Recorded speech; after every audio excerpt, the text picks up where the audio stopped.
Austrian GP this weekend. We are moments out. It's almost Wednesday. Thursday will be the weekend warm-up where we start getting into a lot of things that are going to start coming out about the teams, about what they're doing as we get closer. More of that starts to escape. Friday, free practice sessions. Saturday, free practice quali. Then Sunday, the race. Most important thing that has come out as of late right now that a lot of people in this chat probably will be concerned about is Ferrari and the updates. Ryan Horn, I see you, man. Big shout out to you. Ferrari and the updates right now. This is going to be one of their bigger updates, and because that is the floor. And the floor in the ground effects era is probably king. If your floor is not right, nothing else is probably going to be as right, and anything that you have gained will be diminished over time because you will not have downforce or you will have porpoising. We will go ahead and review something that Lewis Hamilton had to say before. And big shout out to DG Big Blue and Rambro. I see you all. We got damn big fam in the live chat. Big Blue, Rambro 88 in the second on that podium. White Iverson, how you doing? Waiting for another family member. As far as subscribers and viewers, Randy Horn is first in the live chat. Andre is second, and White Iverson is third for the viewers. And we will see who will be third for the family members. So let's just kind of go over what Lewis had to say. It was kind of striking. You all have probably seen this before, but it is interesting that he would say this, and it kind of gives you a little bit about how he's feeling about things going forward with Ferrari. That you're going to be in the last. They helped yesterday. You think that you're going to be in the last. No upgrade. No work. Zero upgrades. We need one. Well, Luis, that's all. Have a great race with no upgrade, I guess. Thank you so much. Thank you. So Lewis evidently knows they need one. Hey, big shout out to the Leon son is third on the podium for the family members in the live chat. So Lewis definitely feels like Ferrari needs an update. They need and I call it an update. I don't call it an upgrade. If you call these changes upgrades, it's kind of not really by definition what it is, right? Because an upgrade is something that is going to yield positive results, or you've gotten a positive gain out of it. It's done something positive in a change for you. It's only an update to me until it proves itself to be an upgrade, because we've seen some updates be a downgrade. We've seen teams in the past do an update and lose performance on that update and have to revert back to the previous revision of that car or evolution of the car.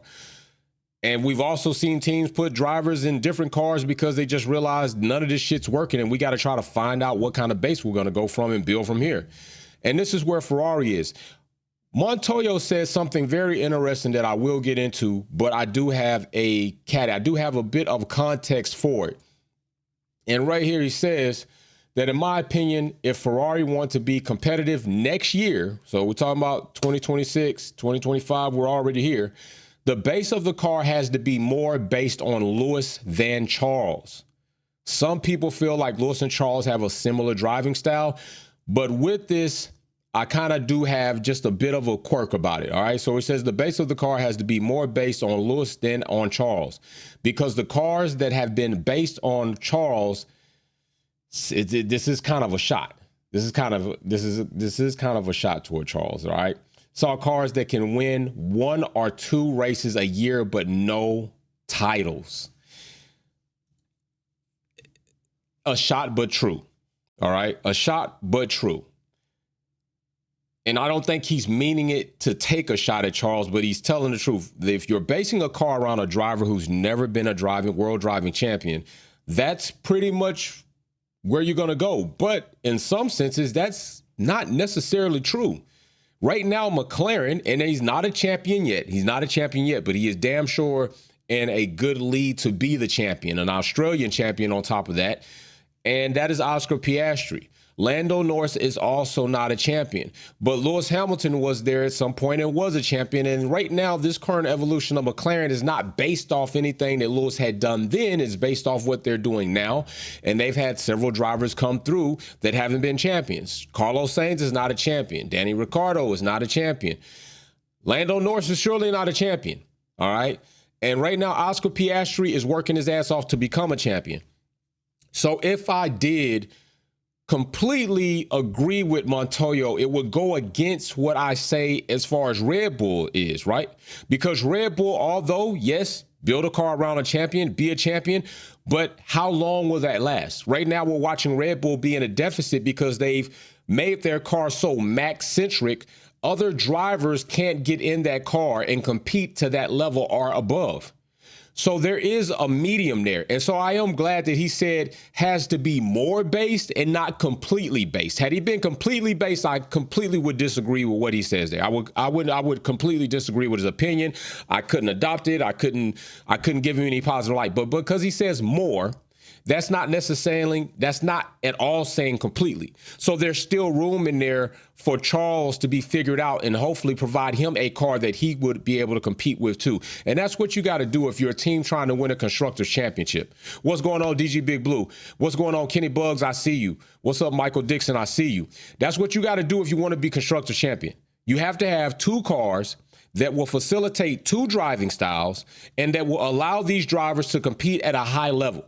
Or else you end up like Red Bull. You're gonna be plateaued. You're gonna run into a ceiling, and you're gonna run into problems. And that is what they're having right now. On top of their development problems, they have a car that other drivers don't get in and can't drive well. All right. I'm not gonna sit here and say, although I know Albon and Gasly are not championship drivers, after a certain point of drivers coming in and out of this seat, the problem has to be Red Bull. And Ferrari do not need to run into that problem because they already have a whole nother set of problems. The last time we saw them be completely competitive within a qualifying environment and a partial race, scaled down race environment, it was Lewis Hamilton, pole position, and sprint win. And then they got disqualified for two different reasons. And one of the more important reasons is excessive plank wear on Lewis Hamilton's car, and then they had to raise the car, which then took them out of performance window, which means you have decreased performance. And now you got all these problems. Also, do not forget, they went through a major configuration, push to pull rod. That's a lot to get adjusted to. You're going to have to figure that out around yourself because you haven't been running that. And so we've already heard complaints from Lewis, or you know what, not even complaints. We've heard reports, verbal reports from Lewis, verbal reports from Charles about the rear end of this car either being unstable or it just is not hooking up. And we've literally seen it on track. We've literally seen these characteristics of these reports play out on track in real action. So if Ferrari can bring an update to the floor, Ferrari can bring an update to the rear suspension that will allow this car. What's going on, Ms. Dino? I see you got that Patronus Blue badge on you. I see you growing in the family. Big shout out, Leon's son. One day you're going to be Patronus Blue or green. Y'all going to keep growing in the family. Big shout out. And DG Big Blue, purple badge. He probably been in here for, 30-something months? Maybe. We got to check that out. Purple badge mean you an OG in here. So we're looking to see, or they're looking to see, we're just watching to see what's going to happen. I try to tell people all the time, we don't have any money vested in these teams. You probably don't know anybody that works in the garage, and little to none of us have met any of these drivers. I've met some drivers, you might have met some drivers, but the thing is, they're not our team. So we're just looking to see where these teams are going to land. And at some point in time, the water tower next to the railroad tracks is going to appear. And that water tower is, when do you start saying to yourself, 2025 is done and we got to slow down development here and we got to start focusing some of these financial gains toward 2026. And this is where we've discussed this several times, that Ferrari have put themselves in a situation that is completely, that it would seem ill-advised. The situation that Ferrari have put themselves in would seem as if people working there have not competed or developed for a Formula One season. And I understand if you felt like you've reached the potential of a certain revision of a car, we've got to go into these waters and figure it all out. I'm just not sure if right now might have been the time. Right? Because I feel like maybe 2026 might have been the time for you to do 90% change of the car, where not only you are going to experience that, but other teams are going to be forced to experience developing a car on a larger scale because a lot of shit's changing. This is one of the biggest regulation changes that are going to be in Formula One history. You got aero change. You got power unit change. There's going to be a lot of shit changing. Why not wait until then to change 90% of your car, where at least other teams are going to have to change a large portion of their car as well? A lot of teams haven't changed a large portion of their car this season. Ferrari was second in the Constructors' Championship the previous season. I just don't believe there wasn't somewhere in there to make some changes to a degree where they could have been even more competitive this season. That's just where I am. McLaren even stayed strong on the fact that they weren't going to change most of their car coming into this season. Red Bull didn't change a lot of their car coming into this season. Ferrari had the biggest change, and right now, when it comes to top-performing teams, they're having one of the biggest issues getting on board with trying to be competitive for podiums week in and week out. So do I hope to see Ferrari implement an update that will then convert into an upgrade? Yes, because that is more competitive racing for us in a weekend. That is even better for Ferrari fans. It's even better for Lewis Hamilton and Charles, for Fred, because now Fred's hoping to keep his job because there's so many outlets out there putting out that he's going to be canned. And I don't think Fred Vasseur should be shit canned. I just don't right now. I don't think the campaign of firing Fred is warranted right now. I don't.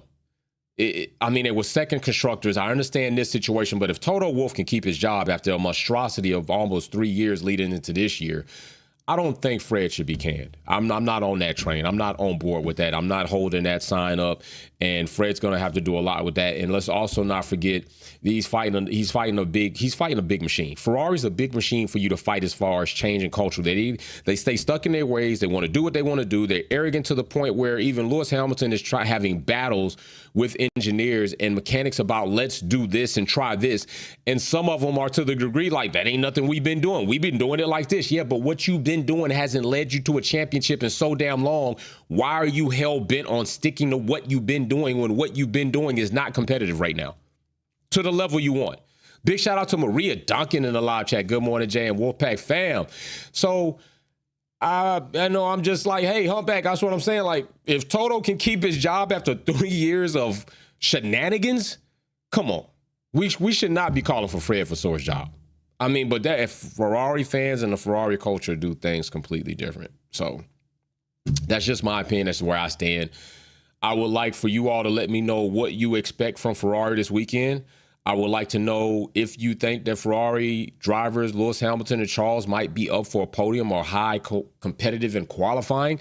And how will you feel when this weekend comes? This update will be officially confirmed if it is. And on the reports, how are you going to feel after this weekend if Ferrari are nowhere to be found even in the top 5? How are you going to feel if Ferrari, Charles, Lewis kind of 6-7, maybe 5-7? What do you think about Ferrari then? Where are you going to stand with Ferrari as that is concerned? And I might be even willing to give them this weekend if they bring this new floor and then wait to see what happens the following weekend. But after that, I'm going to say it might be high damn time to hang it up because they go to Silverstone July 4th. Hell, it's going to be July 4th. That's the time for fireworks. They go to Silverstone July 4th. You don't want to show up to Silverstone on Hamilton Straight and bring a car that's a lame duck. You don't want to do it. You might have to do it. And you're going to have to face the consequences and backlash of outlets, of content creators, of fans, spectators, all of that. It's not going to look good for Ferrari. Is that Silverstone, they don't have some shit together to look like they're on the right path, it's going to get worse. And the drivers have to handle that. And that's not going to be good for them. It's not going to be good for the team. It's not going to be good for Fred. It's not going to be good for Ferrari, but nobody needs to be fired. Fred, Lewis, Charles don't need to be fired. I don't know about anybody else. Some other people might need to be fired, depending on what's been going on behind closed doors. So we will see. This weekend is going to be very interesting, and Silverstone is going to be even more interesting. So you leave that down below in the comment section. Let me know what you all are thinking. Let me know how you're feeling. We will be here live several times this week and the weekend. You know how we do it, and I will see you all soon. Peace and love. We're out.